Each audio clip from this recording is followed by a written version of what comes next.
Bet Scottsville's biggest day came your way on the 31st of May 2025, and what a day it was. Here's Warren now to talk about the pros, cons, the lucky, the unlucky, and also the glory. We'll put a lid on it right at the end, but we kicked off in race number 1, obviously, with the Chimichurri run maiden juvenile plate, and it went the way of Paul Match's runner. Let's Go Lola, ridden by Pilasande. Oli took a little bit of riding in the early stages, didn't look too happy coming down the hill, but as she got towards the line, Let's Go Lola extended and got the better of That'll Be the Day, who showed massive improvement from run 1 to run 2. Third horse, World of Royalty, watched that flash up late, and the first time at home, I think, is a horse to follow, Master Silvano. Up. Raging Moon's made some ground to the outside. At the 400-metre marker, That'll Be the Days on the inside. Mfetu's trying to run a big race. Let's Go Lola. Pied Piper's got about 5 lengths to make up. Let's Go Lola coming to the 200-metre marker. That'll Be the Days, a big runner on the inside, Master Silvano, but it's on the inside. That'll Be the Day. Let's Go Lola. The filly's coming home fast and furious to win it. Let's Go Lola won it. Then came That'll Be the Day. Race 2 on the programme was the first leg of the bipart, and horse number 13, Another Dream, was very well backed. And just the draw was a concern, but Chad Little really did well to come over from that draw, and he had his horse in a lovely rhythm. And when he turned for home halfway up the straight, it was an absolute formality. Won well, this filly, Another Dream. Second was Scarlet Heart. Third, Terminal Velocity. Fourth, Fine Wine. Fine Wine, we did expect a bit more from her, but I'm sure she'll get into the winner's box soon. And Promise of Fire, no kind of run. So we can draw a line through her performance today. But it was all about Another Dream, an easy performance.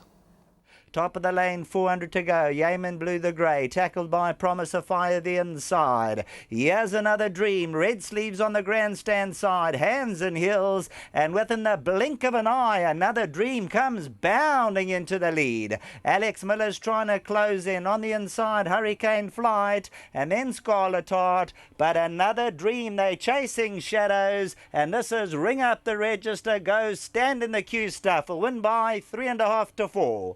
Scarlet Heart second, Terminal Velocity third. The third, credit to Gimme Prince here, number 5, One Smart Cookie, had a question mark against her over a mile, but took the blinkers off, and credit to Richard Fourie. Listen to the interview, because the saddle slipped, and it takes an A-grade jockey to bring a horse like this home, considering the circumstances. Number 5, One Smart Cookie. Princess Alaria, admirable run in second. Greenhouse, also good run in third. Looked a winner going through the final 200 strides and stuck around for fourth, but One Smart Cookie has now completed 3 on the trot. And Zena Rose asking for lifelines. Redu at the 400-metre marker, challenges on both sides. Greenhouse the Grey moves in the first one to attack. Kawakazi comes under the drive. One Smart Cookie, Princess Alaria trying to close in. 200 to go in the Grey. Greenhouse looked an absolute picture on the way down to the start, hits the front, goes a length clear. Princess Alaria. One Smart Cookie's making a race of it on the inside. One Smart Cookie proves she stays the mile today. Race 4 on the programme was a ding-dong tussle to the line, and My Boy Lollipop, Lexicon Point, Terminator, they were all there.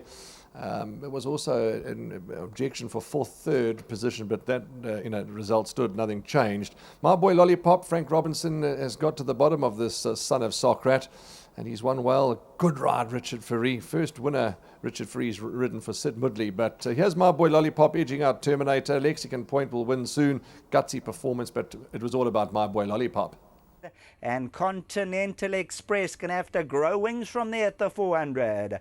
Inside the final 400 metres, Terminators on the left, Lucky Dollar, Al Dante. Grand Canary is trying to close in, Forward Motion's a runner. My Boy Lollipop on the inside, Open Highway, 150 to go, and Terminator determined to stay there. My Boy Lollipop emerges a big threat on the inside. Terminator, My Boy Lollipop with one final inhale gets there. Then the first of the Grade 1s, the Alan Robertson Championship, the Grade 1. Now, it's not foreign for PE to turn up on this day and take home a Grade 1. The last one was when GPS, trained by Nick Claassen, dead heated. It's also not foreign for Alan Trev to have won the Alan Robertson, because he won it with Silver Arc roughly 20 years ago. But this filly just different. Direct hit at the 400, it was race over. She had them all off the bit. She might have only won by just over 1 length, but she won it easy in the margin suggested. She's conquered Cape Town. Her trainers conquered Joburg as well with his 2-year-olds, and now conquered a Grade 1 level. Enjoy. Further back in the running gets a scrub or two, and then comes Instaworthy. Coming to the final 400 and Direct Hit and Elegantrix. These are the two speedsters. Looking to run on Kirchhoff on the outside. Polar Lights under pressure. Direct Hit. Richard Ferry's about to say, let's go and take the grade 1 by a length. Kirchhoff's running a big race on the outside. Elegantrix the inside. Direct Hit the last 100 metres. Power, class and elegance and her date with destiny. Elegantrix.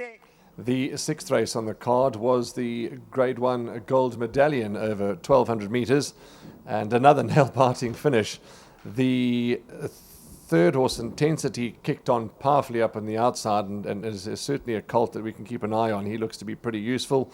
Military Command, I expected better, but he ran a fair race. Charming Cheetah brought solid high-felt form into the race, just beaten narrowly.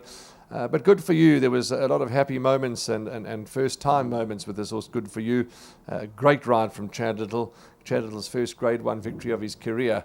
And, of course, Glenn Cotson, beautifully trained. Here's Good For You, a great ride from Chad Little. To the inside, Intensity and Charming Cheetah towards the back end. Good For You onto the 400 with Military Command. These are the two. I'm a Fireball comes around with Carlfoot. African Pride's trying to put it together, and the Gavin Arena goes to the extreme inside, running rail 2 to make up. Good For You, the one to get a hold of. On the outside, Military Command trying to close in Charming Cheetah. Intensity on the outside. They're coming from everywhere the last 100 metres. Good For You, Charming Cheetah, Intensity, they get to the line. Good For You, I think, from Charming Cheetah. So the South African filly sprint, the final Grade 1 of the day, brought to you by The Witness, was undoubtedly the finish of the day. Well, at the line, none of us really knew. Came back, shrugged shoulders between jockeys, trainers and connections. But it went the way of number 8, Mia Moo. Sean Tarry now on 21 Grade 1 winners at Hollywoodbets Scottsville. He didn't come here with tanks this year. He came here with a couple of revolvers. One revolver did let loose with Mia Moo. Second, number 10, Asia Pambile. That's got to be the unluckiest horse in this race in living memory. Mrs. Browning beaten ahead into third, and fourth, number 6, Chasing Happiness. Some unlucky horses. Double Grand Slam was very unlucky. Gimme's Contest was unlucky. Just Be Lacquer, Symphony and White, they were very unlucky. But if you want to know the biggest thing about the rerun, Double Grand Slam and Raskova finished next to each other. They just... Convocation. Gimme's Countess is going to hunt for a way through 4 lengths to make up. Actions on the inside now with Mrs. Browning and Chasing Happiness. Raskova, Mia Moo's moving in. Whistle the Tunes on the outside. Gimme's Countess trying to get into it late on. It's wide open. Mia Moo, Mrs. Browning running on, and Asia Pambile is coming with a stout run on the outside. A 4-way go. They're going to hit the line together. Mia Moo in a photo. Yeah, looking at that again, Ali. Wow, nail-biting. What a great race. Yeah, absolutely. Okay, the 8th race was the Golden Horse Sprint, a Grade 2 event, 1,200 metres. And this horse, Tenango's just come so well. He's getting better and better for Mark Bass and Ian Longmore. Lovely that they were both at the races. Andrew Fortune, what a wonderful ride. Tenango beat Otaniqua, who came in with a lightweight and really looked a picture. Third King of the Gauls, and lovely that he's coming back to best, because the connections have made it no secret that he's good, and good he is. Fourth was Truth, and Truth did certainly look the part in the parade ring, and Truth will run a good race, be in the winner's box soon, I have no doubt. But Tenango, good win, good impressive win, and he's a horse that's, I'm sure, going to have a great season ahead. Variety along the inside. Winds have changed 5 lengths to make up. In behind runners and trying to improve stride all the while, with each and every stride as Cruise Control. King of Gauls at the 300 metre marker. Cruise Control at the purple cap looks to apply pressure. Tenango's coming with a stout finish on the outside, blue sleeves and cap. And here's Tenango getting to it. Otaniqua, King of the Gauls. Tenango, though, looking to strike gold and making a winning statement. Andrew Fortune. The 9th and penultimate race was the Gimme Prince 2023 Middle Stakes. Lovely race this, because there are a whole lot of fairly good quality horses, a former Grade 1 winner in the race as well, and some that look like they have a chance of heading through the divisions and being fairly useful. But I think the Laurels undoubtedly got a number 2 Vion's Web under Simango Kamalo, going back-to-back. Won at any price last time, one favourite this time. Always had the race under control, always up with the pace. And there were, again, a lot of traffic problems in behind, but the only way to avoid that is to be positively ridden. I know not everyone can lead. Second, number 3, Guy Gibson, let out late, stayed on strongly, went down narrowly. Licensed to Thrill, third. Admirable, consistent run as always, and Quandary ended up in 4th. The hard luck stories included Riverstone, Unbaldi. They were stiff. And watch the 5th horse back from a year and a half off, Miss Argonaut. Proximity, Bourbon Warrior's right there. Cavalry Charge coming to the 400-metre marker. Bourbon Warrior, Unbaldi. Beyond's Web, Good Travellers Extreme inside. Riverstone needs some luck and the running's got running in him. On the outside, Quandary, Licensed to Thrills getting into it. Anybody's Race coming to the 200-metre marker. Unbaldi's running a cracker. Riverstone, Licensed to Thrill. Quandary's on the outside. Licensed to Thrill down the middle, but Vion's Web's got them all. Vion's Web to win it. Guy Gibson flashes for second. Licensed to Thrill. The last race of the day went the way of number 10, Indecent Proposal from the Gareth Van Zyl stable. Recorded a quick race-to-race double. Nicholas Patel, lovely to see him in the winner's box. Hard-working youngster is Nicholas Patel, and he's given some chances, and he's taking them with both hands. And also it was great to have Ravi Pariachi and his family at the races. They own this with a whole host of friends.